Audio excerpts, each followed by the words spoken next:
This Belmont Stakes edition of the Sports Gambling Podcast is presented by MyBookie.ag. Use the promo code SGP for up to $1,000 in bonus bets.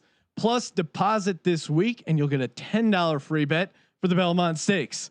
That's MyBookie.ag, promo code SGP to play, win, and get paid. We're also brought to you by SGPN College Football Tournament. We're simulating a real college football playoff that you can bet on. Games are live every Saturday and Sunday night in June. Go to sportsgamblingpodcast.com/CFT for all the details. At sportsgamblingpodcast.com/CFT. We're also brought to you by Ace Per Head. Ace is the leader in pay per head providers, and they make it super easy to start your own sportsbook. Plus, Ace is offering up to 6 weeks free over at aceperhead.com/SGP. That's aceperhead.com/SGP. Finally, we're brought to you by Cushy Dreams. Cushy Dreams is a new company with a full line of premium smokable CBD, now shipping legally to all 50 states. And if you use the promo code SGP, you get 15% off. That's KUSHY dreams.com, promo code SGP. Ooh, welcome everyone to the Sports Gambling Podcast. I'm Sean, stacking that money green with my partner in picks, Ryan, Real Money Kramer. What's happening, Kramer Dog? I was just getting angry with my computer over here. Oh no! What do we got? Get technical issue? No, just the transition thing. To what Okay. didn't work as scheduled. Whatever. Doesn't matter, Kramer. Doesn't matter because we have an awesome night. We're taping this on a Thursday. Going to be out on a Thursday. This is the Belmont Stakes podcast. Of course, Thursday and Friday night we're doing the Madden Sims. Saturday and Sunday the college football tournament Elite 8. That's heating up.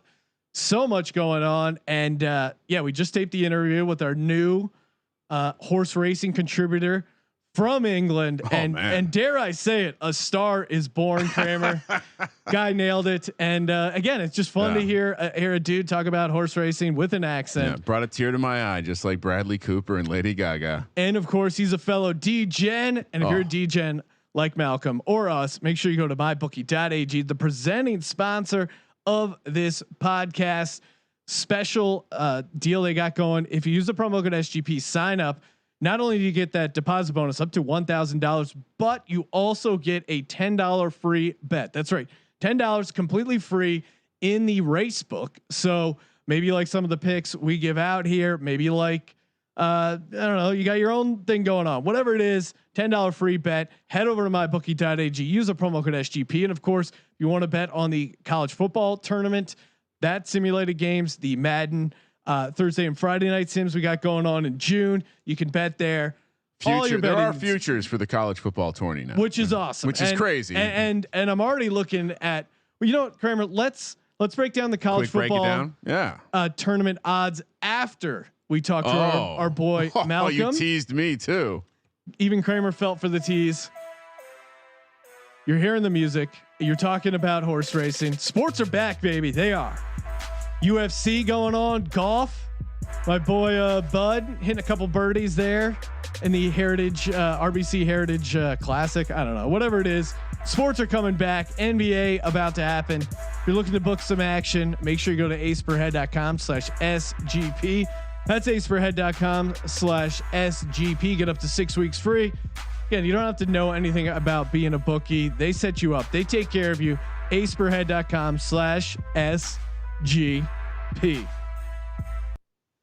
Joining us on the line, newest contributor over at Sports Gambling Podcast, horse racing expert, Malcolm Bamford. Malcolm, how's it going, man? Good evening, gents. How are you doing? Yes, good evening. Of course, we're taping this West Coast time, like 3:00 in the afternoon. Yeah. And you, of course, are over. You're overseas there. Where exactly are you calling from? I'm in Newcastle, which is northeast England, not far from the Scottish border. It's particularly unpleasant. The weather, obviously, it's a beautiful place, but it's not much fun. It's about 20 to midnight, so yeah, it's getting on a bit, nearly bedtime. But happy to stay up to talk to you, gents. Awesome. Well, yeah, appreciate you staying up and talking ponies. Where just a little bit before we get into some picks here for the Belmont.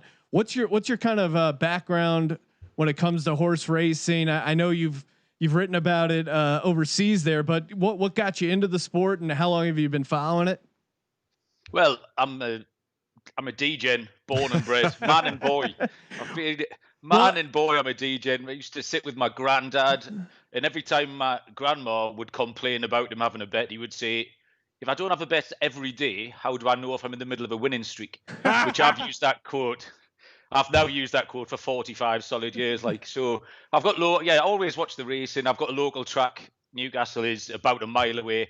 And I've just always enjoyed it. I'll bet other things like my football. We got the Premier League back here last night.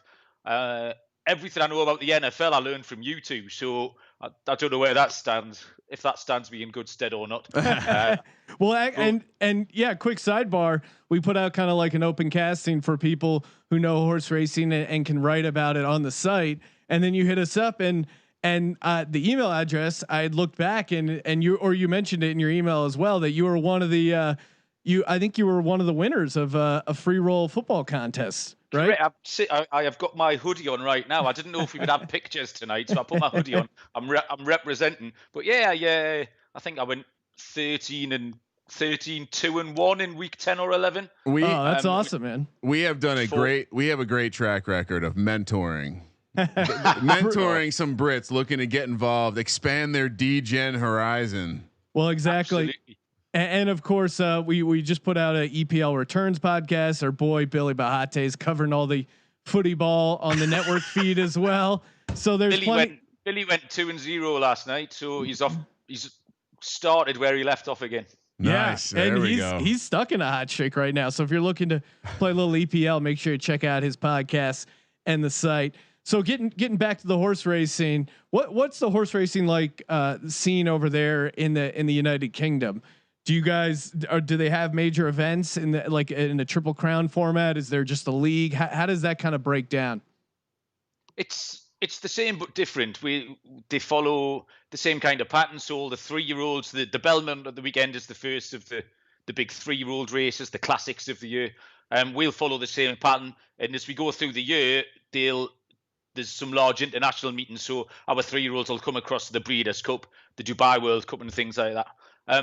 I think the main difference is that in America, it's all, or nearly always, a dirt track. It's left-handed.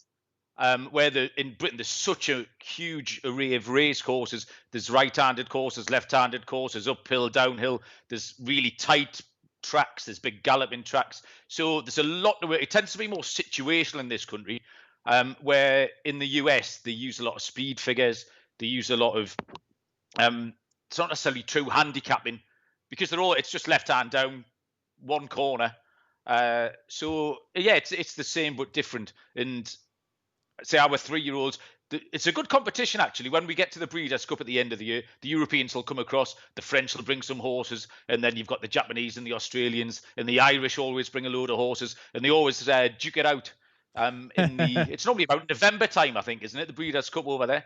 Yeah, it's in the fall. And Sean, I've actually had someone compare it to NASCAR versus Formula One in terms of horse racing over there versus horse racing here. It's true. Like our races are three kinds. Well, basically 2 kinds. It's either a straight track or a track where you turn left. And sometimes there's stupid fucking trotters. Do you guys have trotters over there, by the way? No. Yeah. See, they have a figure again. Once again, we're a bunch of hillbillies just turning left. Stuck in the past. Anyway, sorry, just checking in there. It gets quite.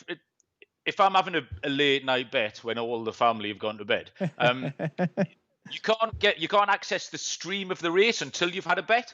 So I don't know the names of the courses or anything. So I'll pick a horse, I'll put my $2 on, and then the stream will pop up, and it's the trotting, and it's the worst thing. Oh man. Yeah, the trotters are clearly, and Kramer always brings up that it's probably the most. If there is a rigged sport, it's definitely the most. Well, growing up in New Jersey, the Meadowlands were a staple. It's this concrete parking lot built in the middle of swamps with a couple stadiums and a horse track, and we were able to get in there. I mean, I think I was as young as 14 or 15. We were going to this track, seeing horrible, degenerate things as you described. The same people there all the time, but it was a trotter track. And the things that we used to see heavy favorites. The jockey would fall out. It was just a fix. And I don't know. We recently were betting on some horses and we accidentally got involved with some trotters and I lost it. It's not pure. If you're in on the fix, it's great, but otherwise stay away from the trotters.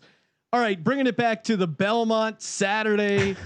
I'm excited. It's the first leg of the Triple Crown. I know it's just, again, we're Star for Sports, but this is always a fun time to get involved in these. You did a nice write up over at sportsgamblingpodcast.com breaking down some of the or actually a bunch of the horses. One of the descriptions that really stuck out at me when you were breaking down one of the horses, his name is Dr. Post. I think currently he's like 8-1 over at mybookie.ag. And if you haven't signed up there, make sure you do it. Use that promo code SGP. You get a $10 free bet on the Belmont in the little racetrack area of the site. You described Dr. Post ran like a huge baby, winning the unbridled stakes at Gulfstream. What is that? What do you mean by that exactly? Naive. The horse was naive. Everything that happened in the race seemed to surprise him. I don't know what he was expecting. He was having a day out, and the next thing, bosh, off they go. And he just seemed surprised by everything. There was a horse on this side. There was a horse. He was having a look around. It was, and the longer the race went on, you could sort of physically see when the penny dropped, and you could see that. All right, I get it. And then he took off like he'd been shot out of a cannon and won by about 4 lengths. So coming into this race on Saturday, he'll know a lot more. This is the whole thing. You were talking on the QB pod a few days ago about the transition from year 1 to year 2. You were talking Danny Dimes and all that trash. And this is what these horses are doing. They're going from the 2-year-old year to the 3-year-old year. So this horse has learned so much in that race. And he did. He was, like I say, he was looking around. He was getting buffeted. He got caught for speed. He just seemed surprised by everything. So he's going to turn up. That was an education. He's going to turn up this Saturday knowing a hell of a lot more than he did. And that there's a few in this race that similar thing applies to.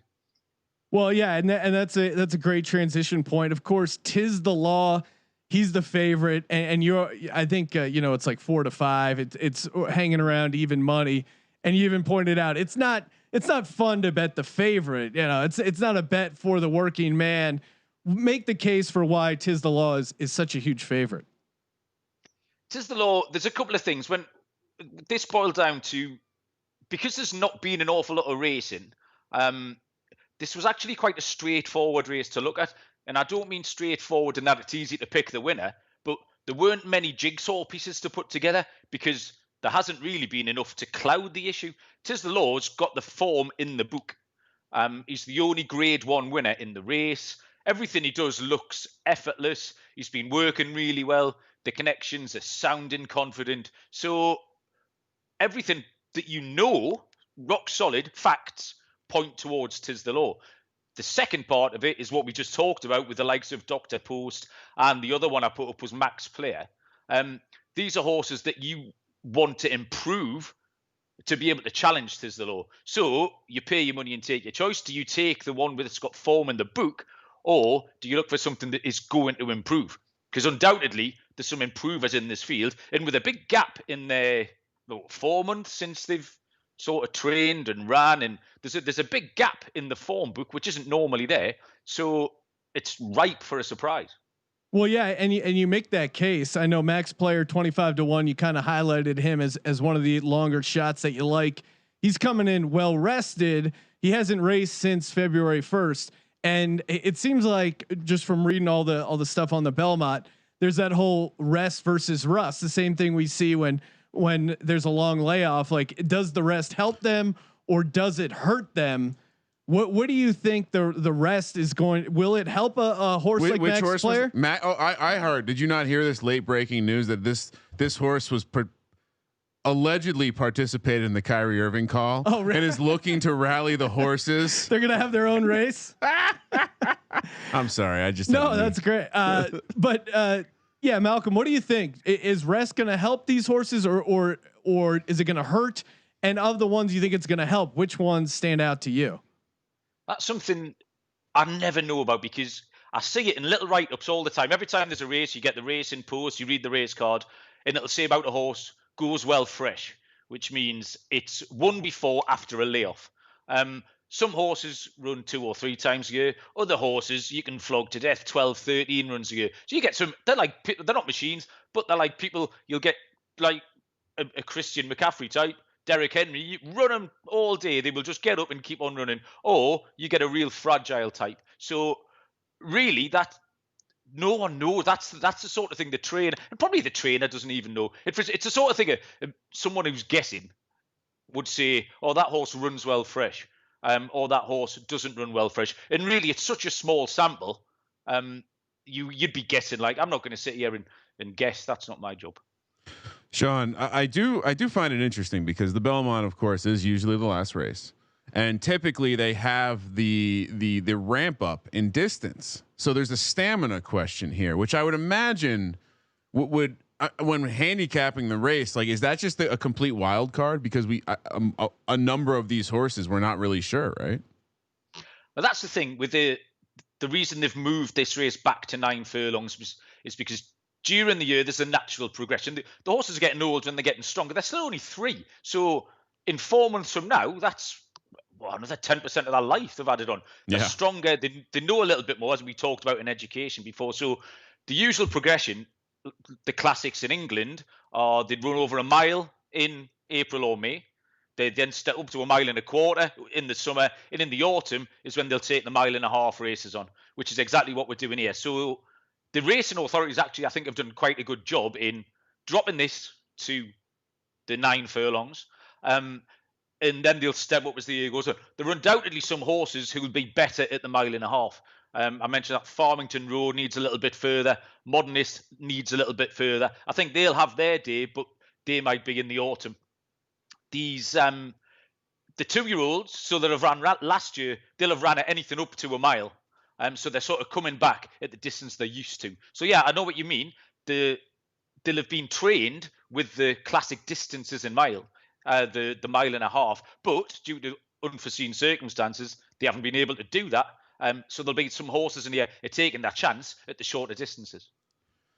Well, and Sean, I mean, teaser alert. I'm gonna have some action on Max Player because I'm a big Rosario fan. He's I know that about special you, place in my heart. And as someone who does not see color or gender now, Sean, I am now rooting for the first female trainer. Oh wow! I mean, if Linda Rice and Max Player take it home, first female trainer ever to win the Belmont. So. Well, yeah, I'm also on Max Player. Malcolm sold me, and at 25 to 1, 20 to 1, whatever. And just so Malcolm knows, it's an honor and a privilege when Sean copies your pick. So that was on my list. Another one that we haven't broken down that I like that's on my list, the Giant Dog, 4 left. Right now, my bookie has him at 40 to 1. I did a little research. From what I gather, he's done his best work on dirt. He's put in 2 very strong morning drills over a track he already proved a liking for when winning last spring, and he's well rested. He's on that dirt, and you kind of mentioned the difference in tracks. I think he's also a horse from overseas that they brought over in June. They've been working him out, getting him ready. 4 left at 40 to 1. That's my play. It's Doug O'Neill. We like him, right? Yes. He's willing to skirt the line of cheating. Might be juicing him up. Put something in the oats. What do you think about 4 left as a long shot there, Malcolm? Well, I think they must have supplemented this horse, and I mean they might paid extra to enter it late because it wasn't in the original field. So they have an entry date. And if you don't enter it by that date, you can enter it afterwards, but it costs you something like $15,000. So when I did my write-up on Monday, Sunday, I can't remember, this horse wasn't in the field. So they obviously come along and paid for it to get in. So if it's worth 15 grand entry fee, they're not just taking it for the day out. So I wouldn't put you off at all. And like I say, there's something, this race hasn't been a graveyard for favourites, but there's been some fancy prices as well. I think there was a run of 5 years out to 6 where there were double figure prices. So yeah, don't be frightened of the fancy prices, Sean.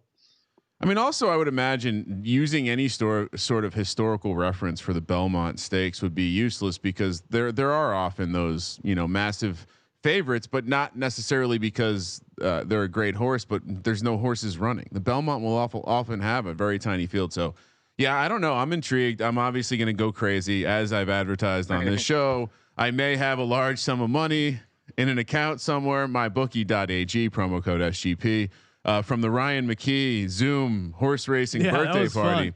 And why not? We're going to be watching college football on the college football tournament, Sean. While I guess this is going to be a pregame to that. Yeah, right. Perfect warm up. We'll be doing the simulated game Saturday night, but watching this in the afternoon. Any horses that to you feel like a stay away, like no chance, just not a good matchup here? Anyone that we should stay away from, throwing in a trifecta or just playing them outright? There was one that I didn't want, and that was Sole Volante, only because he's just been busy recently, and I think he ran 10 days ago, and then they've struggled actually to get him to New York. There was an issue with the train, and what made me laugh in one of they FedExed the horse to New York. Now, in my head, that they were taping it into a box. Well, they obviously haven't done that, but they've had to FedEx the horse across. And he's a closer. All the closers need looking running. So there was just a lot of things that have to go right. The horse will have to come back. We talked about the rest versus a horse that's had a recent run. So it's ran 10 days ago. It's been FedExed across the country, and it's got to come from the back. So there was a lot of things need to fall in place. I think that's second favourite at the moment, 9-2, and that was the one that I would be staying away from. I like that. Any other horses you like that you've already identified that you're going to throw in there? Well, no, sorry, go on. No, I was just gonna say honestly, like we kind of buried the lead. Max Player was gonna be my guy down the list. Completely not copied, by the way. Sean, I just want to throw that out there. I like your angle on 4 left, but for me, this is where things get dangerous. I have a large amount of equity to put down on the race. Yes, I'm going to be putting a large amount of equity on the favorite. Yeah, as I'm just kind of a way to hedge. I mean, I would say if you're asking me, hey, what are you doing from a trifecta perspective? Yeah, I mean 6, 3, 1, tap it to win feels very # nosebeers. I feel like this is the D-Gen horse here. It's on the post. When I saw tap it to win, I just thought of a horse doing cocaine. Like if someone could do Photoshop out there, like this horse could be the nose beer hero. Hey, whatever it takes to win that Belmont. John Velasquez is the jockey, another jockey I fancy. But yeah, I would say 1, 3, 6, and I guess I'm giving almost half the horses. But if you're gun to my head, superfecta, give me an 8, 1, 3, 6. All 8, right. 1, 3, 6. There you go. So I'm also going to throw a couple bucks on the favorite just to cover my 2 longer shots bets. So I'm also gonna have a nice little chunk on Max Player, and of course my super big dog 4 left. So the race is pretty late over there. Yeah, I guess about 11 o'clock. Yeah, I wasn't sure if I'd be able to watch it, and I saw a little advert on one of the sports channels that I have access to, and they were advertising at 11 o'clock on Saturday night. So that's perfect for me. Like, happy get a few beers and stuff, and I assume the rest of the card will be on before that, so I should be able to get stuck right into it. Yeah, that's great. So you gave out the couple here, Max Player, Dr. Post. Those are some you like, and it sounds like you're also going to be on the favorite a little bit. What other? Do you have any other plans for getting down at the Belmont? No, that is me. This is what I didn't see. You American types like all this crazy exotic thing, like just shouting numbers out there. 1, 5, 7. We don't do this. We have a look. Pick a horse and we'll bet it. If it's a bigger price, we'll bet it each way, which I think is what Win Plays show you would do. Yep. And that we very, very rarely. I mean, I'm speaking for all British people. We very rarely put an exactor or. So I was conscious of that when I wrote the article. Was that to sort of put the favourite in just in case it might be far too good for them, and if it is, then you need to have something in with it. So you need to know what's chasing it home. So yeah, by all exactas or a trifecta with the 3, Max Player, Dr. Post, and Tis the Law would be the 3 for me. That's the first thing. You know how they give logic tests before you come into the NSA or the CIA, right? The logic test for the D-Gens only would be, oh, you have a -135 favorite you feel really good about. Do you A, bet it straight, or throw it in a trifecta? All right. Well, that was a lot of fun, Malcolm, and appreciate you calling in. Make sure you give him a follow on Twitter at Mal_B_sport. Check out his blog, and I know you do some stuff for Live Sports FM. Give them a follow. Check that out as well. Malcolm, appreciate your time, and good luck with the race. It's been loads of fun. I look forward to it, and we'll do it again soon. Thank you. Yeah, man. Thank you. Thanks. Again, Malcolm killed it. Make sure you give him a follow. Make sure you check out Cushy Dreams Smokable CBD. My wife says she's been firing up the CBD pre-rolls with their morning coffee. Big fan of it. Gets the old brain going, and it is kind of feels like decaf weed, where you get some of the benefits of weed without the downside of being high when you there's sometimes where you can't be high. Exactly. Sometimes you just want that CBD experience, and cushydreams.com, promo code SGP, 15% off. And the prices are pretty cheap. I think the pre-rolls only a few dollars per. Smokable flower. Great. Kramer, I know you're a huge advocate. Peace and love. Peace and love. I mean, it's a game changer. It's a game changer. Unlocks my potential, Sean. So cushydreams.com, promo code SGP. Before we wrap things up, Kramer, we pushed for it. Our boys over at mybookie.ag hooked us up. They got us futures for the college football tournament. I'm loving management right now. Exactly. We're firing on all cylinders, much like when you have a cup of coffee in that creative CBD pre-roll from Cushy Dreams. Everything coming into place. Kramer, throw out pull up the futures, and what do you like in here in the NCAA future market? Well, if you head over to my bookie and you click on that sports sims, you'll see NCAA football sims, and then the outrights here. The LSU leading the pack plus 200, Clemson plus 250, Ohio State plus 350, Oklahoma plus 450, Georgia and Utah 5-1. Wow, Utah 5-1. That I think that might have come down. Perhaps it's that 97 rating. I think they tout. Baylor 9-1. Sean, still value on your Bears. I'm heading over there. I'm getting involved in Ohio Baylor at State 9-1. is beatable, and very beatable. I mean, you saw that game. They almost lost outright after being like a 20. It closes like a 24-point favorite. Almost lost. It's kind of crazy. And now Baylor, very winnable path, because if they can take down Ohio State, then they play the winner of Clemson Notre Dame, and then if they can get past that, they're in the championship. So I think a very makeable path to the final championship. It's the easier side of the bracket for sure, because it's really about Clemson, and Clemson's the team that's going to derail them. I think if anyone derails them, let's take a look to Saturday. But I do think if they beat Clemson, they're winning it all. That's what I'm feeling like. Wow. We'll see. Well, and of course, remember, I believe we touted that next round, the final 4 games will be held at a neutral location. So perhaps a bowl game or two. Saturday night, 5 p.m. on the West Coast, 8 p.m. on the East Coast. Utah heads to LSU. 6.5 is the spread. Sean, 54 is the total. We should just make our picks now, so Colby has no influence. He's not here. Oh man. So wait, sorry, Utah LSU. LSU is -6.5. I'll take LSU at -6.5. Okay. And what are you looking for the late games? You pick on the late game, Oklahoma, Georgia. I'll defer and just give me Clemson on the Sunday games. Okay, so you want and I get Notre Dame? Yes, please. You can pick whatever you want. Notre Dame getting 10. Thank you. All right, and then of course I'll also take Baylor. So I have both dogs. And then why don't I go both chalk Saturday? We'll keep that simple. So I'll take Oklahoma. Chalk. Oklahoma -3 in Georgia. That's a little steep. You didn't want to go full blown SEC on Saturday. So I have, just for the record, I have Utah. Going to do some soaking, and then I have Georgia, and then I have Clemson.